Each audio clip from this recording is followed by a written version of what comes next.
தயிர் சாதத்துக்கு தொட்டுக்கிட்டு சாப்பிட்ற மாதிரி நம்ம எப்போவும் செய்கிற உருளைக்கிழங்கு வறுவல் மாதிரி இல்லாமல் கத்திரிக்காய், முருங்கைக்காய், உருளைக்கிழங்கை வச்சு சட்டுன்னு 10 நிமிஷத்தில் செய்கிற மாதிரி டேஸ்ட்டாகவும் அதே நேரத்தில் சிம்பிளாகவும் இருக்கிற மாதிரி ஒரு வறுவல் ரெசிபி தாங்க இந்த வீடியோவில் பார்க்க போகிறோம். இந்த வறுவல் ரெசிபி பார்த்தீங்கன்னா தயிர் சாதத்தோடு சாப்பிடும்போது ரொம்பவே டேஸ்ட்டு அருமையாக இருக்குங்க.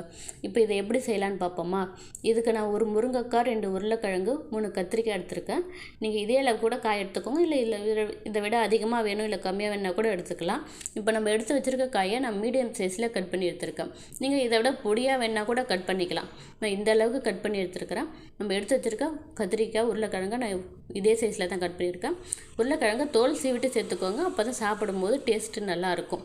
முருங்கைக்காய் இந்த அளவுக்கு கட் பண்ணி எடுத்துகிட்டு நம்ம கட் பண்ணி எடுத்துருக்க அந்த காயெல்லாம் தண்ணியில் சேர்த்து ஒரு 2-3 தடவை நல்லா வாஷ் பண்ணி எடுத்துக்கலாம். வாஷ் பண்ணி எடுத்ததுக்கப்புறமா இது ஒரு வாரமாக வச்சுட்டு தாளிப்புக்காக நான் ஒரே ஒரு பல்லாரி மட்டும் கொஞ்சம் மீடியம் சைஸில் கட் பண்ணி வச்சுருக்கேன். இந்த அளவுக்கு மீடியம் சைஸில் கட் பண்ணிக்கோங்க. இதை கட் பண்ணி வச்சுட்டு ஒரு 10 பல் பூண்டு தோல் நக்கிட்டு தட்டி வச்சுருக்கேன். பூண்டு சேர்க்கறதுனால இந்த ரெசிபி பார்த்தீங்கன்னா வறுவல் ரொம்பவே டேஸ்ட்டாகவும் இருக்குங்க. தாளிப்புக்கு கருவேப்பிலை அதையும் எடுத்து வச்சுருக்கேன். அடுத்ததாக ஒரு கடாயில் ஆயில் விட்டு ஆயில் நல்லா சூடானதுக்கப்புறமா கடுகு சேர்த்து கடுகு பொரிஞ்சதுக்கப்புறம் நம்ம கட் பண்ணி வச்சுருக்கிற வெங்காயத்தை சேர்த்து 1 நிமிஷம் போல் நல்லா வதக்கி எடுத்துப்போம்.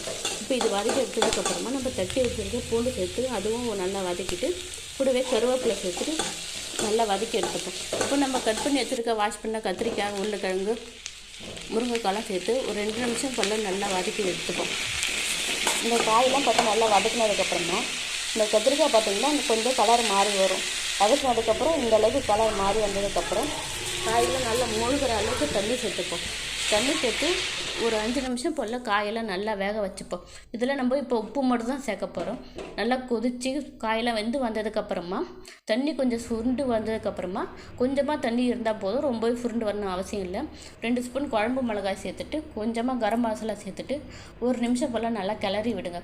கிளறி விட்டதுக்கப்புறமா 1 ஸ்பூன் அளவுக்கு ஆயில் சேர்த்துட்டு தண்ணி வேணால் கூட நீங்கள் இந்த ஸ்டேஜில் சேர்த்துக்கலாம். இப்போ இந்த காயெல்லாம் கொஞ்சம் குழஞ்சி வரும்போது தான் இந்த வறுவல் ரெசிபி பார்த்திங்கன்னா டேஸ்ட்டு ரொம்பவே சூப்பராக இருக்குங்க.